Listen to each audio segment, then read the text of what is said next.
पूज्य श्री युवाचार्य श्री जी को वंदन। पूज्य गुरु माँ को वंदन। अत्र विराजित सभी मेरे से बड़े मुनिराज एवं महासतियों को वंदन और से सभी चारित्रात्माओं को आदर सहित सुख शांति पृच्छा के साथ वीतराग भगवान के उपासक एवं उपासिकाओं, देखिए आप यहाँ दीक्षा की अनुमोदना करने आए हैं और दीक्षा का मतलब काफ़ी समय से समझ भी रहे हैं। अपने मन, वचन और काया को ये जो मन, वचन, काया है, 3 योग, उनकी अनंत शक्तियों को संसार के न जाने कितने कितने आयामों में लगाए हुए हैं। मन कहाँ कहाँ नहीं जाता, वचन किस किस के लिए क्या क्या नहीं बोलता, काया कितना कुछ चाहा अनचाहा, अर्थकारी अनर्थकारी करता रहता है। उन सबको समेट करके, सबको कंसंट्रेट करके उनकी शक्तियों को एक ही पाथ पर ले जाने वाला यदि कोई मार्ग है तो वो है संयम मार्ग। फुल कंसंट्रेशन, और कंसंट्रेशन से वो जो बिजली तैयार होती है, वो जो ऊर्जा तैयार होती है, वही ऊर्जा हमको नेचर के साथ जोड़ती है। संयम पथ अपनाना, संयम स्वीकार करने का मतलब है, मुझे ऐसा लगता है कार्यकर्ता काफ़ी आवाज़ कर रहे हैं, खुद भी ना करें औरों को भी ना करने दें। तो मैं ये कह रही थी कि नेचर के साथ जुड़ना अपने आप को शक्तिशाली बनाना है।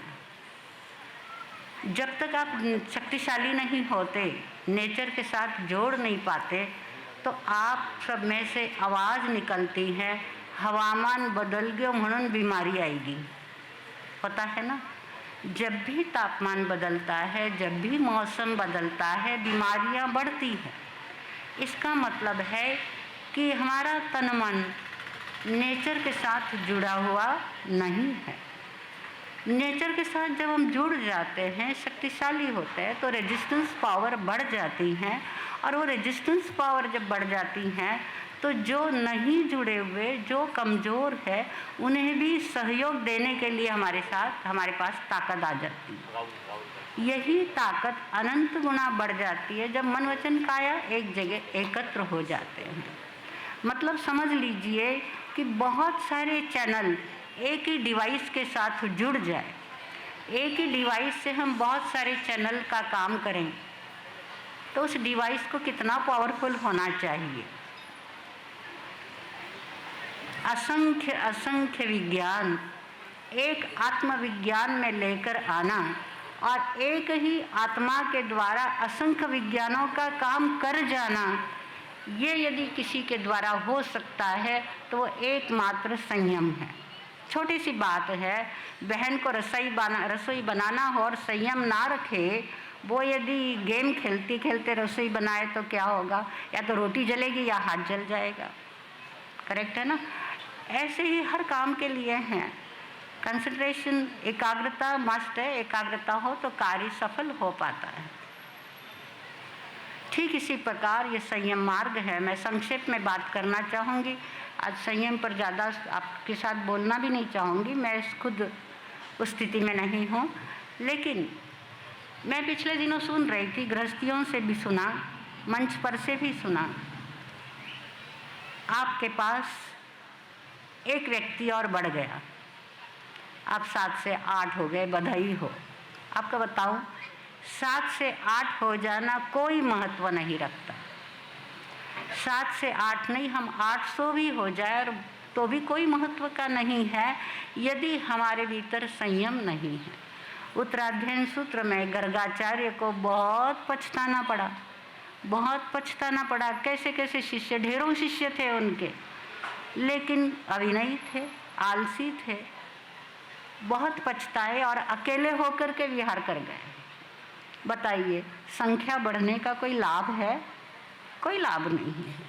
100 थे धृतराष्ट्र के, क्या फायदा।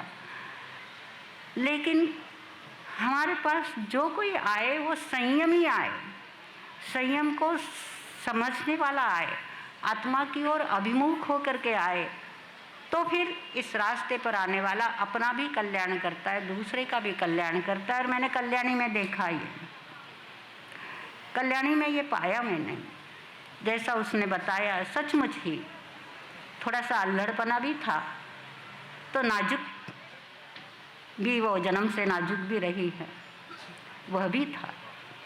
लेकिन हमारे पास आने के बाद हमने उसमें बहुत दृढ़ता पाई, दृढ़ता का विकास पाया। मुझे लगता है दादाजी ने भी देखा है। और घर में दादी जी ने तो कहा, मालूम पड़ रहे तुम्हारा सकने रहने किसी बन गई है, नहीं तो बुखार हो जाए तो सारे घर को नचाती थी थोड़े से बुखार में। और अब चोट लगे, चाहे कोई तकलीफ हो जाए, तो आराम से शांति से सहन कर लेती हैं। यह जो विकास होता है, यही संयम मार्ग पर कदम बढ़ाना होता है। द्रव्य से वो आज संयम मार्ग पर कदम रख रही है, लेकिन भाव से तभी रखा जाता है जब वैराग्य होता है। वैराग्य में हमें अपने देव, गुरु, धर्म और सबसे पहले आत्मा के स्वभाव की ओर आना है, उससे अनुराग करना है और संसारी व्यक्तियों से विरक्त नहीं होना है। ध्यान में रखिएगा, आप लोग कहते माँ बाप ने छोड़ियो, बिल्कुल नहीं छोड़ियो। क्यों छोड़ियो? दुनिया ने पकड़नो, माँ बाप ने छोड़ियो, जन्मदिन वाला देवन वाला कहीं बिगाड़ियो। हाँ, किसी को छोड़ना नहीं है, सबको पकड़ना है। हर जीव को पकड़ लिया, हर जीव मेरा मित्र है, मिट्टी में स्वभूयेषु, सबको पकड़ा है। उसने केवल थोड़े से लोगों को पकड़ा हुआ था, अब सबको पकड़ रही है। विरक्त आत्मा सबको अपना मानती है। और कल्याणी में मैंने ये देखा, बहुत जल्दी मिक्स होती हैं, सब हर किसी को बहुत जल्दी अपना बना लेती हैं। और इसीलिए मैंने उसको शाबाशी दी है हरदम कि मुझे, और विश्वास प्रकट किया है कि कल्याणी, मुझे विश्वास है तुम जीव मात्र से मैत्री कर पाओगी, आगे बढ़ पाओगी। तो उसकी हमने भी परीक्षा की, घर वालों ने परीक्षा की सो की, हमने भी की है परीक्षा। बिना परीक्षा के या मंजुल ग्रुप में कदम रखना कठिन होता है। तो उसकी परीक्षा की और उसमें वो सफल हुई, और उसके बाद ही उसको आज्ञा मिली। उसने बताया था, मैंने उसको एक वाक्य कहा था, आपको आश्चर्य होगा, मैंने ये कहा था उसको, कल्याणी तुम्हारे भीतर में टैलेंट है, योग्यता है, तुम चाहे दीक्षा लो चाहे गृहस्थी बनो। घर की आज्ञा नहीं मिल रही थी, उस समय की बात है। एक दिन वो आई तो मैंने कहा कि चाहे तुम दीक्षा लो चाहे गृहस्थी बनो, अपने टैलेंट का उपयोग जिन शासन की प्रभावना में जरूर करना। मैंने इसमें कोई फोर्स नहीं किया, कुछ नहीं, लेकिन इसी वाक्य ने उसको चिंतन में डाला और उसने निश्चय कर लिया, मुझे जिन शासन की प्रभावना यहाँ आकर के करनी है, और पक्का कर लिया। यानी वो चिंतन भी करती है, जो अनुप्रेक्षा करता है, चिंतन करता है, वही दूध का दूध, पानी का पानी कर सकता है। और वो उसने अपने ही योग्यता के द्वारा कर दिखाया। और एक पॉइंट मैं ज़रूर आपको कहना चाहूँगी, क्योंकि मेरे कान पर कई बार उसकी बातें आई, जहाँ एक और उसको क्रोध का सामना करना पड़ा, सम्मान का भी सामना, कई लोगों ने बहुत सम्मान दिया, किसी ने क्रोध भी किया, तो उसको लोभ का भी सामना करना पड़ा। जब वो हमारे पास आई, बीबीए कर रही थी, बीबीए का लास्ट सेमेस्टर था, वो कर रही थी, परीक्षाएं भी दे दी, फर्स्ट नंबर लेती रही। हमारे पास आने के बाद में भी कई ट्रॉफीज़ उसने कॉलेज से प्राप्त की, कभी समय समय पर जाना पड़ा, इंटर कॉलेज आदि कई कॉम्पिटिशन्स हुई, और हर कॉम्पिटिशन में आपको आश्चर्य होगा, लगभग सभी कॉम्पिटिशन में उसने पहला नंबर प्राप्त किया। कई कंपटीशन उसकी कई ट्रॉफीज उसकी इकट्ठी हो गई हमारे पास आने के बाद में। और लास्ट में उसके टीचर का फ़ोन आया अमेरिका से, यूनिवर्सिटी का नाम मैं भूल गई हूँ, अमुक यूनिवर्सिटी से लोग आ रहे हैं इंटरव्यू लेने के लिए और तुझे आना है।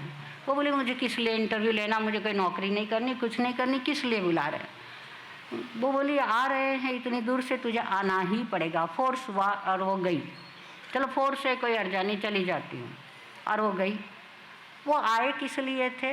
पर्सनैलिटी डेवलपमेंट की परीक्षा लेने, यानी उसकी इंटरव्यू लेने आए थे, बीबीए का नहीं। पर्सनैलिटी डेवलपमेंट का उन्होंने इंटरव्यू लिया। उन्होंने उसको लास्ट में बताया था, तुम जब कार में से उतरी हो, हमने ये नोट किया तुम कार में से कैसे उतरती हो, कैसे गेट खोलती हो और अपना बैग उठा के कैसे कंधे पर रखती हो, गेट खोल करके अंदर कैसे आती हो और हमसे कैसे मिलती हो, हर पॉइंट उन्होंने नोट किया। और फिर वहाँ इंटरव्यू शुरू होते ही उन्होंने अपनी ओर से उसको ऑफ़र किया 35 लाख पर मंथ हम तुम्हें देंगे, तुम पर्सनैलिटी डेवलपमेंट के लिए आओ। इसने मना कर दिया, मुझे पैसे से कुछ लेना देना नहीं, I want to go for nuns life.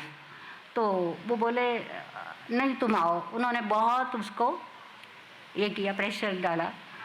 1 नहीं 2 नहीं 5 घंटे उन्होंने छोड़ा नहीं, और 35 से 50 लाख तक आ गए 2 घंटे बाद। और शाम तक 75 लाख पर मंथ, यानी 9 करोड़ पर ईयर देने के लिए वो तैयार हुए। लेकिन इस लोभ के आगे वो झुकी नहीं। उसने लास्ट तक यही बात कही, आई डोंट वांट, पैसे से मुझे कोई मतलब नहीं है, मुझे तो पैसा सब छोड़ना है। मुझे किसी ने कहा कि ये सारी गप है, उसके दादाजी जगह जगह गप लड़ा रहे हैं कि उसको 9 करोड़ मिल रहे हैं। भला बीबीए वाले को कहीं 9 करोड़ मिलते हैं? तो ये बीबीए से कोई संबंध नहीं था, उसकी पर्सनैलिटी से संबंध था। वो चाहते थे कि पर्सनैलिटी डेवलपमेंट के लिए तो अमेरिका आए और हमारे यहाँ वो पाठ दें। तो देखिए, सभी तरह के प्रलोभन, भय, क्रोध आदि का सामना करते हुए वो आगे बढ़ी है और हर स्पीड ब्रेकर को उसने पार किया है, स्पीड और बढ़ाई है और आज इस मकाम पर आई है। और उसको आशीर्वाद आचार्य श्री जी से लगाकर सबका मिला और युवाचार्य श्री जी तो स्वयं यहाँ उपस्थित हो गए। और आप देख रहे जिस दिन से आए वो इतने प्रसन्न हैं। मैंने परसों कहा, अब जिस प्रसन्नता के साथ, जिस मुस्कुराहट के साथ हर बात स्वीकार करते हैं, मैं तो बली बली जाती हूँ। तो आप यहाँ विराजमान हुए और मैं सबका नाम तो नहीं लेने चाहती हूँ, थोड़ा थकान महसूस कर रही हूँ। तो यहाँ पधारे हुए सभी मुनिराज और सभी महासतियों को बहुत बहुत धन्यवाद। हमारे प्रतिभा श्री जी और विश्ववंदना जी तो ठेठ बॉम्बे से यहाँ चल कर के आए, बिना कोई आग्रह की अपेक्षा रखे आए। मैं उन सब का बहुत बहुत धन्यवाद करती हूँ।